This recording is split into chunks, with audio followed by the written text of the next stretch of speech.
अस्सलामुअलैकुम। मैं आपका मेज़बान मलक सैफुर्रहमान और आप देख रहे हैं स्टार पाकिस्तान न्यूज़ HB।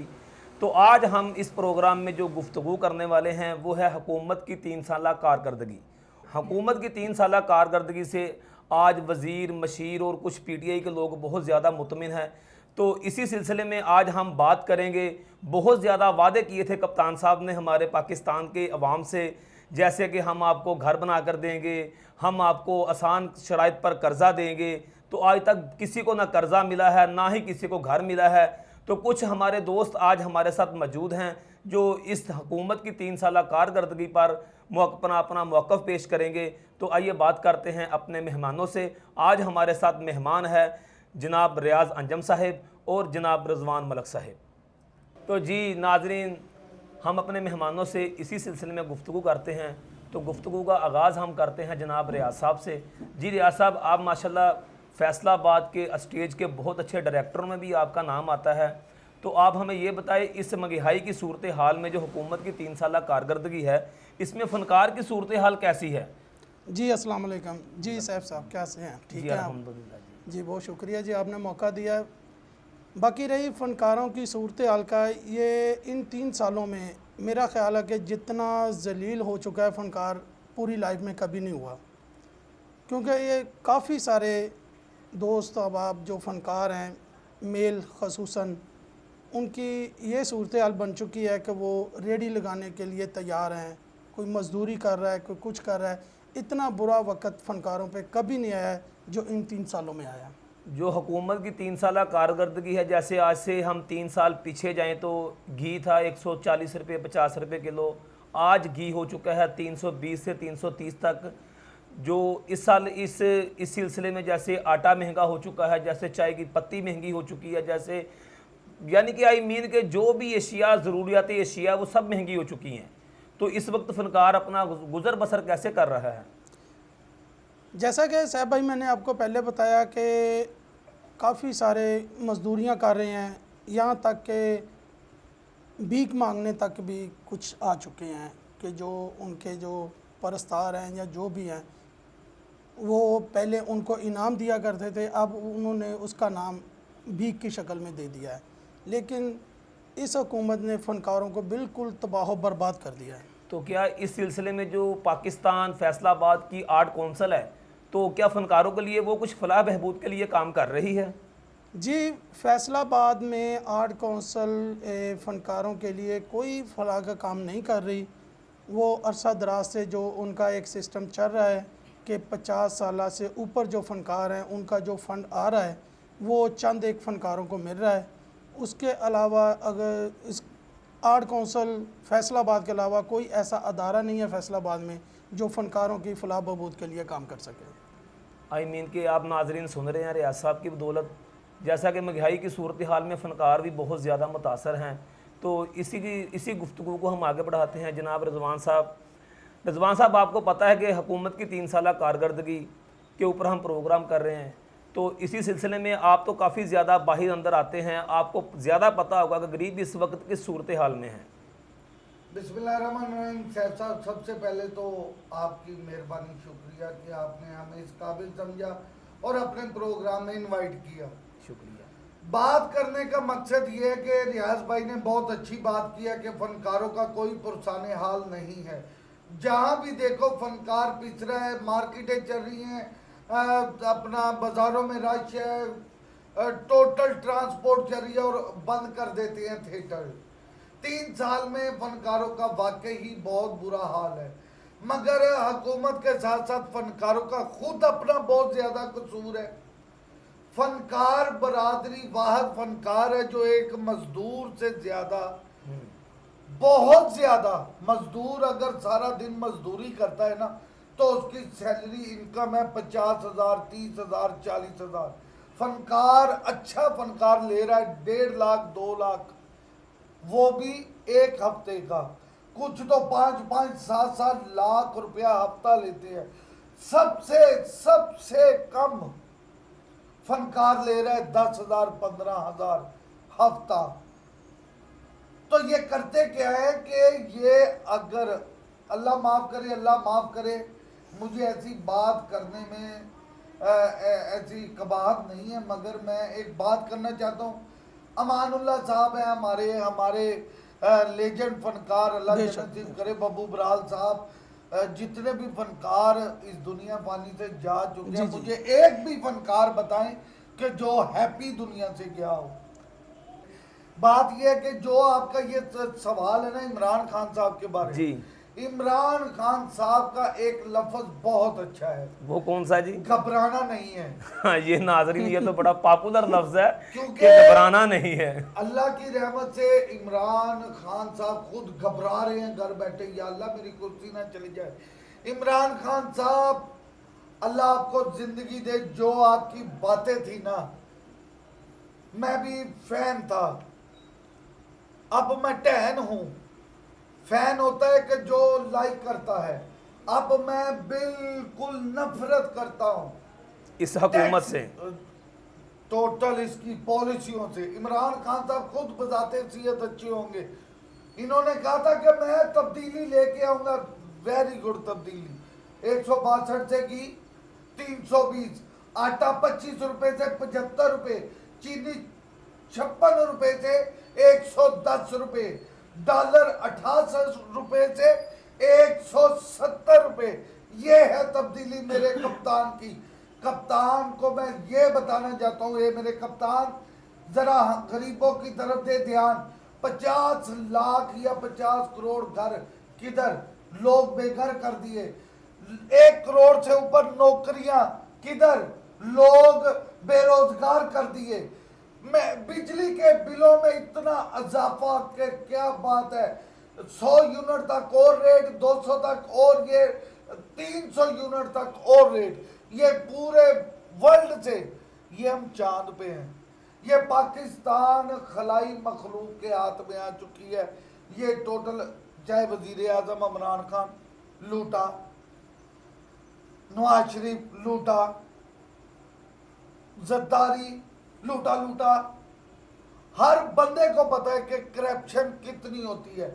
कप्तान ने वो ख्वाब दिखाए जी। यार, नवाज शरीफ भाई, हमें नवाज शरीफ दे दो, वापस दे दो।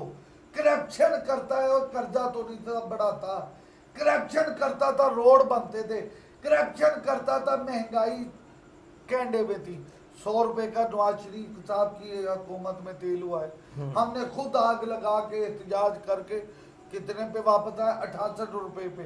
वो 120 पे खड़ा है, किसी की हिम्मत ही नहीं है कि बाहर निकल के बात करे। आपकी बात बिल्कुल ठीक है।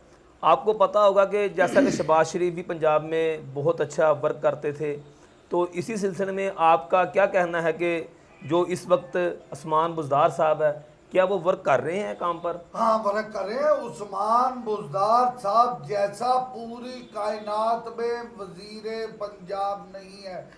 वजीर आला पंजाब, वो इतना वर्क करते हैं, सुबह उठते हैं, नाश्ता करते हैं, उसके बाद सोच में पड़ जाते हैं कि दोपहर का खाना क्या होगा। दोपहर तक सोचते हैं, फिर खाना खाते हैं, फिर बाद में पता लगता है कि इमरान खान साहब का ऑर्डर है, घबराना नहीं है। तो वो बैठ जाते हैं खामोशी से। महंगाई की सूरत हाल से मुझे यार, लगता है वजीर आला का काम है पंजाब, वजीर आला पंजाब रहा है तो चौधरी परवेज इलाही साहब रहे हैं। 1122 कार्डियोलॉजी हॉस्पिटल में इलाज फ्री कर दिया, घरों से लेके जा रहे। कैसी पॉलिसी है, क्या बात। मुशर्रफ को लोग गालियां देते थे, मैं अकेला कहता था कि इसको याद करोगे। कोई भी लाल मस्जिद की वजह से उसे निकाला गया, गद्दार का। लाल मस्जिद में अफगानिस्तान का झंडा लहराया गया। लाल मस्जिद नमाजियों का, मदरसे का घर होना चाहिए था। उसमें इतना असला कि 1.5 माह तक हुकूमत से मतक्का लगा लिया। ये है मुशर्रफ की गलती कि उसने असला निकाला, फिर बुरखा पहन के अजीज साहब भाग रहे थे। जी, आप बिल्कुल बात ठीक कर रहे हैं सर। तो जैसा कि हमने आपसे पूछा महंगाई के बारे में, तो मुझे लगता है कि रिजवान साहब के ऊपर भी महंगाई का बहुत ज़्यादा असर हो चुका है। असर भाईजान, मैं खुद आज मैंने एक बंदा देखा, नाम नहीं लेना चाहता, बहुत अच्छा, बहुत ज़्यादा बेहतरीन, काम काज ठीक था, कपड़े अच्छे पहनता था। यार मैं करियाने की दुकान पे गया, अल्लाह की कसम सच्ची बात है कि वो बंदा शर्मिंदगी से ऐसे चुप खड़ा हो गया। मुझे महसूस हुआ कि यार कोई बात है। मैं जानबूझ के ना साइड पर गया। जो बंदा अपने बच्चों को 500 की सैलेंटी, कोल्ड ड्रिंक्स, आइसक्रीम लेके देता था, ला इलाहा इल्लल्लाह मोहम्मद रसूलुल्लाह, मेरा दिल खून के आंसू रोया है कि वो एक पाव घी ले रहा था। लाख लानत ऐसी पॉलिसियों पे। मैं कहता हूँ बेड़ा गर्क हो जाए कि गरीब बंदे को मौत के एन पास ला के खड़ा कर दिया इसने। जैसा कि नाज़रीन आप हमारे साथ हैं, तो इस सिलसिले में हम बात करते हैं, मज़ीद बात को बढ़ाते हैं जी रियाज साहब से। तो जी रियाज साहब, आपका क्या कहना है कि मज़ीद आगे हुकूमत क्या करेगी गरीब के लिए? कोई पॉलिसी ला रहे हैं ये? जी वो ऐसा ही है कि बिल्कुल रज़वान मलिक साहब सही कह रहे हैं कि गरीब आदमी, जैसा कि इमरान खान ने कहा कि मैं पाकिस्तान से गरीब ख़त्म कर दूंगा, तो मेरा ख्याल है वो ऐसे ही करेंगे, मार के। हाँ। क्योंकि कुछ मिलेगा नहीं तो गरीब आदमी ऑटोमेटिकली ख़त्म हो जाएंगे। ठीक है, ये जो बात आप कर रहे थे कि घरों का वादा किया, आप जाके देखें जो गरीब आदमी रेंट पे रह रहा है, जो किराया नहीं अफोर्ड कर सकता, उसके पास स्टेटमेंट कहाँ से आएगी? जिसके पास स्टेटमेंट है, बैंक की स्टेटमेंट है, उससे रेंट पे रहने की क्या ज़रूरत है? उसे किस्तों पे मकान लेने की क्या ज़रूरत है? ये कौन सी शराइतें हैं हुकूमत की कि अगर आप बैंक से लोन लेना चाहते हैं तो अपनी स्टेटमेंट दें? ये भी बेनिफिट अमीर आदमी को मिल रहा है, गरीब आदमी को कुछ नहीं मिल रहा। गरीब आदमी के लिए कुछ भी नहीं है पाकिस्तान में सिवाय सिर्फ़ और सिर्फ मौत के। ये जो बिल आते थे वो काफ़ी सारे हमारे दोस्त वो दिखाते हैं, वो बिल पकड़ के इनके अपने बयान इमरान खान साहब के कि जब नवाज शरीफ की हुकूमत थी कि ये जो जी आपके पास 1500 का बिल आ गया या 2000 का बिल आ गया, आप लोग बिल ना पे करें, वो उसे फाड़ दें। उस वक़्त 1500 2000 बिल आता था तो इमरान खान साहब कहते थे फाड़ दें। आज 10,000 से कम बिल ही नहीं है। सही है। अब क्या होना चाहिए? ये तो हुकूमत को सोचना चाहिए कि कल वो क्या कहते थे, आज वो क्या कह रहे हैं और क्या कर रहे हैं। कुछ भी नहीं कह रहे, ये आप दोनों झूठ बोल रहे हैं। जो पहले दिन कह रहा था आज भी वही कह रहा है, घबराना नहीं है, अब मर जाएं। खैर वो तो वजीर आजम हैं, आप तो वजीर आजम आप अवाम में से हैं। जैसा अल्लाह पाक ने एक कुरान शरीफ में भी हदीस मुबारक है कि जैसा ही अवाम वैसा ही हुक्मरान मुसल्लत कर। यानी कि हमें अपने वादों में और अपनी ज़बान में सच्चाई लानी चाहिए। सच्चाई लानी चाहिए। हाँ, तो जी हम इसी गुफ्तगू को आगे बढ़ाते हैं। तो जी रिजवान साहब, अगर इसी हुकूमत की पॉलिसियों की वजह से, जैसा कि आपने बताया कि अवाम को बेहतर होना पड़ेगा, अगर अवाम ना बेहतर हुई तो फिर इनकी हुकूमत आ गई तो फिर क्या होगा?